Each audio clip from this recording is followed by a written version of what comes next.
नमस्कार विद्यार्थियों, आज हम कक्षा 10 की संस्कृत पुस्तक से मुंशी का द्वितीय पाठ है जिसका नाम है बुद्धि बलवती सदा। पढ़ेंगे बुद्धि बलवती सदा। ये एक कहानी है और कहानी को सदैव रोचकता के साथ, आनंद के साथ हमें पढ़ना चाहिए। उसी प्रकार हम आज पढ़ने वाले हैं, तो आप इस कहानी को शुरू से लेकर के अंत तक जरूर पढ़ोगे। हाँ, देखते हैं ये कहानी बुद्धि बलवती सदा। सदा यानी सदैव, हमेशा। बुद्धि बलवती बलवान होती है, हमेशा बुद्धि ही बलवाने होती है। ये कहानी कहाँ से ली गई है? सुक सप्तति। सुक सप्तति एक कथा ग्रंथ है। सुक सप्तति एक क्या है? कथा ग्रंथ है। उसी ग्रंथ से हमारी कहानी बुद्धि बलवती सदा ली गई है। तो प्रश्न उठता है, द्वितीय पाठ है का नाम क्या है? बुद्धि बलवती सदा। बुद्धि बलवती सदा ये कहां से ली गई है? सुक सप्तति ग्रंथ से। अब सुक सप्तति ग्रंथ के अंदर है सुक और सारिका के संवाद के माध्यम से रीति की सद्वृत्ति का विकास किया गया है। तो किसके संवाद के माध्यम से है? सुक और सारिका के संवाद के माध्यम से। पहले हम इस कहानी को संस्कृत हिंदी के साथ समझेंगे, उसके बाद में जैसे ही अगला वीडियो होगा उसके अंदर अपन इस कहानी का सारे समझेंगे। क्योंकि गद्य से दो प्रकार के प्रश्न आते हैं, एक तो सप्रसंग हिंदी अनुवाद 4 नंबर का, 4 नंबर तो वो हो गए। फिर एक कहानी का सार, तो और एक प्रश्नोत्तर भी आने वाले हैं। काफी नंबरों से संबंधित है, इसलिए हम इसको ध्यान से पढ़ते हैं, एक एक शब्द को समझते हुए पढ़ेंगे। चलो करते हैं पढ़ना शुरू। इससे पहले अगर आपने इस चैनल को सब्सक्राइब नहीं किया है तो सब्सक्राइब करिए और इस वीडियो को लाइक शेयर भी कर देना। ठीक है, ओके। अस्ति देवल आख्य ग्राम है। आख्य यानी नाम है, आख्य यानी नाम, अस्ति यानी है, अस्ति यानी है, यानी देवल नाम का गांव है। कहानी की शुरुआत कहां से हो रही है? देवल नाम का गांव है। देवल नाम का गांव है। तत्तर, तत्तर यानी वहां, उस गांव में, तत्तर यानी वहां, उस गांव में राज सिंह है नाम, राजपुत्र है बस्ती इसमें। राजपुत्र यानी राजा का पुत्र अर्थात राजकुमार। उस गांव में राज सिंह नाम का राजकुमार निवास करता था। उस गांव में राज सिंह नाम का राजकुमार निवास करता था। बस्ती में कौन से लकार में चली जाती है? ये लंग लकार अर्थात भूतकाल में चले जाती, निवास करता था। एकदा, एक बार, एकदा यानी एक बार। केनापि किसी भी या किसी आवश्यक कार्य, जरूरी कार्य से, एक बार किसी जरूरी कार्य से, एक बार किसी जरूरी कार्य से तस्य उसकी, तस्य यानी उसकी, उसकी किसकी? राज सिंह की। तस्य यानी उसकी भार्या, भार्या यानी पत्नी, जाया उसकी पत्नी बुद्धिमती, उसकी पत्नी बुद्धिमती। तो राज सिंह की पत्नी का नाम क्या है? बुद्धिमती। उसकी पत्नी बुद्धिमती पुत्र द्वयो उपेता, उपेता यानी सहित, उपेता का अर्थ होगा सहित, दो पुत्रों सहित। उसकी पत्नी बुद्धिमती दो पुत्रों सहित पितु गृहम, पितु हो जाएगी, पितु गृहम प्रति चलिता, पिता के घर की ओर चले पड़ी। चलिता यानी चले पड़ी। प्रति शब्द के योग में सदैव द्वितीय विभक्ति होती है। कारक हम पढ़ेंगे, कारकों में पढ़ेंगे, ये एक उपपद विभक्ति होगी। प्रति शब्द के योग में कौन सी विभक्ति होती है? सदैव द्वितीय विभक्ति होती है। तो देखिए, एक बार किसी जरूरी कार्य से उसकी पत्नी बुद्धिमती दो पुत्रों के साथ पिता के घर की ओर चले पड़ी।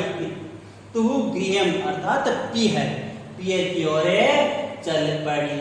मार्गे, मार्ग में, मार्गे यानी मार्ग में सप्तमी विभक्ति के साथ आ रहा है ये, मार्ग में गहन कानने, गहरे जंगल में, विशेष विशेषण की बात भी हो सकती है यहाँ पर, गहन कानने, गहरे जंगल में, मार्ग में गहरे जंगल में, सा एकम व्याघ्रम दृश्य, सा वह कौन, बुद्धिमती, यानी उसने एक व्याघ्रम यानी बाघ, शेर, बाघ को दृश्य देखा, मार्ग में गहन जंगल में उसने एक बाघ को देखा, सा व्याघ्रम आगछन्तम, वह बाघ को आते हुए, आगछन्तम यानी आते हुए, वह बाघ को आते हुए, दृष्टवा, दृष्ट प्लस तत्वा प्रत्यय से देख कर, वह बाघ को आते हुए देख कर, दाष्ट्यात, दाष्ट्यात मतलब धीरता पूर्वक, हट पूर्वक, धीरता पूर्वक, पुत्र दोनों पुत्रों को, दोनों बेटों को चपेटिया, थप्पड़ दी हमारा, दोनों पुत्रों को थप्पड़ से परहृत्य मार करके, परहृत्य यानी मारे करके या फिर प्रहार करके, दृढ़ता पूर्वक दोनों पुत्रों को थप्पड़ से मार करके, जयगाद कहा, जयगाद यानी कहा। अब देखिए, मार्ग के गहन जंगल में उसने एक बाघ को देखा, वह बाघ को आते हुए देखकर दृढ़ता पूर्वक दोनों पुत्रों को थप्पड़ मार करके कहा, दोनों पुत्रों को क्या कहती है, देखिए, कथम, किस लिए, कथम यानी किस लिए, एक एक से, एक एक, किस लिए, एक एक, यहाँ पर देखिए एक एक, यहाँ पर प्रतिसंधि होगी, यहाँ संयोग हो गया, एक एक व्याघ्र बख्शना है, बाघ को खाने के लिए, किस लिए, एक एक बाघ को खाने के लिए, चतुर्थी विभक्ति, किस लिए, एक एक बाघ को खाने के लिए, कलहम कुरुते, लड़ाई कर रहे हो, अर्थात आप किस लिए एक एक करके बाघ को खाने के लिए लड़ाई कर रहे हो। अयम एक है, यह तो एक ही है, अयम एक है, अयम एक है, यह तो एक ही है, तावत, तो, तावत यानी तो, यह तो एक ही है, तावत तो विभज्य, बांट करके, विभज्य यानी बांट करके, भुज्यताम, खाना चाहिए, यह तो एक ही है, बांट करके खाना चाहिए। बुद्धिमती क्या कहती है, यह तो एक ही है, बांट करके खाना चाहिए, ठीक है, देखते हैं। पश्चात, इसके बाद, पश्चात यानी इसके बाद, एक ही है तो इसको एक एक तो खाने को आपको मिलेगा नहीं, इसके बाद अन्यो दलित, कोई दूसरा, कश्चित लक्ष्यते, कोई दूसरा कहीं दिखाई देगा, जैसे जैसे हम रास्ते में आगे बढ़ेंगे तो इसके बाद में कोई जंगल में दूसरा दिखाई दे देगा, उसको मार करके खा लेना, ठीक है। अर्थात यहाँ पुनर्थ लीजिए, यह तो एक ही है तो बांट कर खाना चाहिए, पश्चात इसके बाद दूसरा कोई देखते हैं, इति श्रुत्वा, यह सुन करके, ऐसा सुन करके, इस प्रकार सुन करके, इति श्रुत्वा, इस प्रकार सुन करके, व्याघ्र मारी यानी बाघ को मारने वाले, व्याघ्र मारी, बाघ को मारने वाले, काश्चित अयम इति, यह कोई बाघ को मारने वाली है, यह इस प्रकार सुन करके, यह कोई बाघ को मारने वाली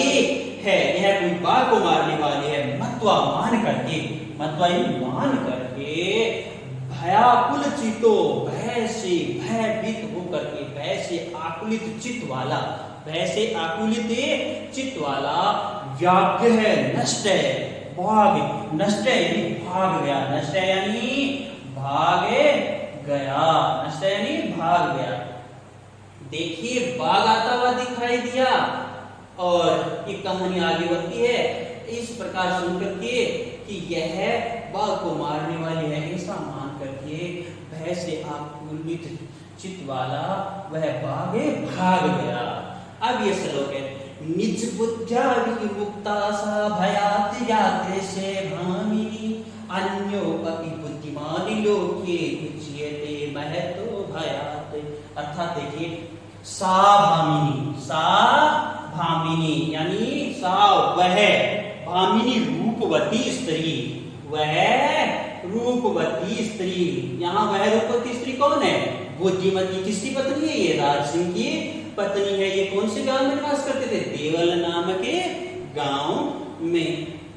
तो वह रूपवती स्त्री निज बुद्धिया, अपनी बुद्धि के द्वारा, निज बुद्धिया यानी अपनी बुद्धि के द्वारा, व्याघ्रस्य भयात, बाघ के भय से, बाघ के भय से विमुक्ता, मुक्त हो गई।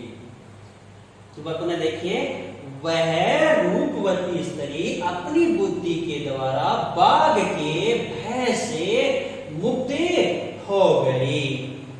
अन्यो अपि, और दूसरे भी, और दूसरे भी बुद्धिमान लोग, विद्वान लोग के संसार में, इस संसार में, और दूसरे भी बुद्धिमान लोग इस संसार में महतो भयात, महान, बहुत बड़े से बड़े भय से मुच्यते, इसी प्रकार अपनी बुद्धि कौशल के द्वारा मुक्त हो जाते हैं। इसलिए बुद्धि सदैव बलवान होती है। बढ़ते आगे कहानी की ओर। भय आकुलम व्याघ्रम दृष्ट्वा, यानी भय से आकुल, भयभीत बाघ को देख करके, भय से आकुलित बाघ को देखकर कश्चित दुरत, यानी चालाक, यानी चालाक, कोई चालाक, श्रृंगालय यानी गिद्दड़, श्रृंगालय यानी गिद्दड़, हसन आहा, हंस करके बोला, आहा, आहा यानी बोला, आहा यानी बोला, जगाद, कहा। तो देखिए, भय से आकुलित बाघ को देख करके कोई चालाक गिद्दड़ है, वो हंस करके बोला। क्या बोलता है?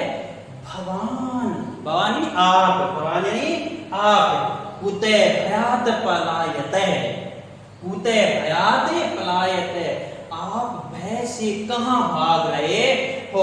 आप भय से कहां भाग रहे हो? तब व्याघ्र है, व्याघ्र बोला। अब व्याघ्र क्या बोलता है? गच गच जम्बुक, गच गच है जम्बुक, जा जा श्यार, जा जा तू भी भाग। तवम अपि कश्चित गूढ़ प्रदेशम, तुम भी किसी गुप्त स्थान पर, जा जा श्यार, तुम भी किसी गुप्त स्थान पर, किसी गुप्त स्थान पर।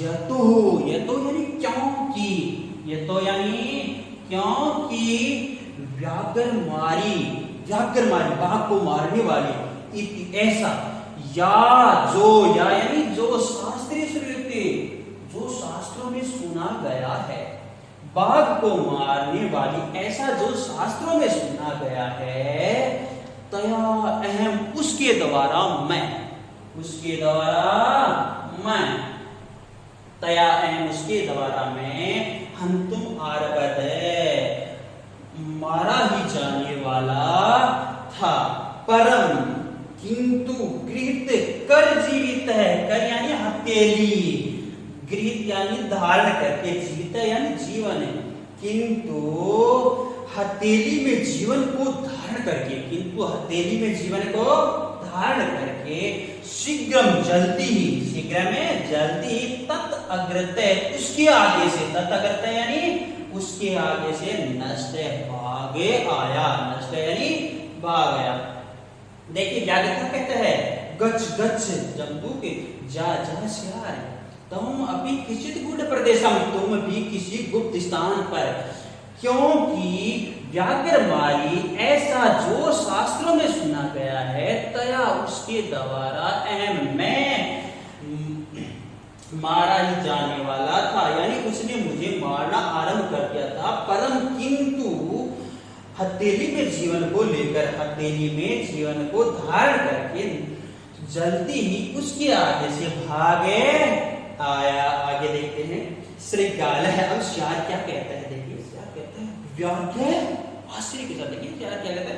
व्याघ्र तव्या महत् कौतुकम आवेदितम, व्याघ्रे तव्या महत् कौतुकम आवेदितम यत मानुषात् अपि बिभेत्सि। हे बाघ, तुम्हारे द्वारा बहुत ही आश्चर्य की बात बताई गई। आवेदितम यानी बताया गया। अरे यह तो बहुत ही आश्चर्य की बात है बताई गई। यत की मानुषात् अपि, मनुष्य से भी, यत यानी यहाँ की मनुष्य से भी, विभेसी डरते हो। विभेसी मध्यम पुरुष में आया ना, तुम डरते हो। कौन है? बाघ। श्यार कहता है, हे बाघ, यह तुमने बहुत ही आश्चर्य की बात बताई कि तुम मनुष्य से भी डरते हो। तो आप देखिए व्याघ्र क्या कहता है। व्याघ्र बोला, प्रत्यक्षम एव सामने ही। प्रत्यक्षम एव यानी आंखों के सामने, प्रत्यक्षम आंखों के सामने ही, मया मेरे द्वारा, सा आत्म पुत्राव यानी वह अपने पुत्र को एक एक से, एक एक करके, माम मुझे, अतुम खाने के लिए, अतुम यानी खाने के लिए, माम और अतुम मुझे खाने के लिए, कलहाय मानो झगड़ते हुए को, यानी उसके द्वारा अपने दोनों पुत्र एक एक करके मुझे खाने के लिए झगड़ते वो को चपेट या थप्पड़ से परहंती दृष्टा मारते हुए देखा। चपेट यानी थप्पड़ से परहंती दृष्टा मारते हुए देखा। जम्बुक, आप जम्बुक क्या कहता है? स्वामी, हे स्वामी, स्वामी ने, हे स्वामी, यत्र आस्ते सा धुरता, यत्र आस्ते, यत्र यानी जहां, आस्ते यानी बैठी है, आस्ते यानी बैठी है। हे स्वामी, वह जहां बैठी है, सा वह धुरता यानी चालाक, वह चालाक जहां बैठी है, वह चालाक है जहां बैठी है। तत्र वहां गम्यताम जाना चाहिए, वहां जाना चाहिए। तत्र गम्यताम वहां जाना चाहिए। व्याघ्र है तव पुनः, हे बाघ तुम्हें पुनः, तत्र गतस्य वहां गए हुए के, यानी तुम्हारे फिर से वहां गए हुए के, सा वह सम्मुखम अपेक्षते अगर सामने भी देखती है। हे बाघ तुम्हारे पुनः वहां गए हुए के वह सामने भी देखती है, तरही तो तब या अहम हंतव्य, तुम मुझे मार देना, इति ऐसा, तो तुम मुझे मार देना ऐसा। धन्यवाद। अगला पार्ट अगली क्लास में पढ़ेंगे। एक बात, अगर अब भी आपके समझ में नहीं आ रहा है तो पुनः एक बार, दो बार देखना, तीन बार है वीडियो को देखना, देख करके समझने की कोशिश करना। धन्यवाद।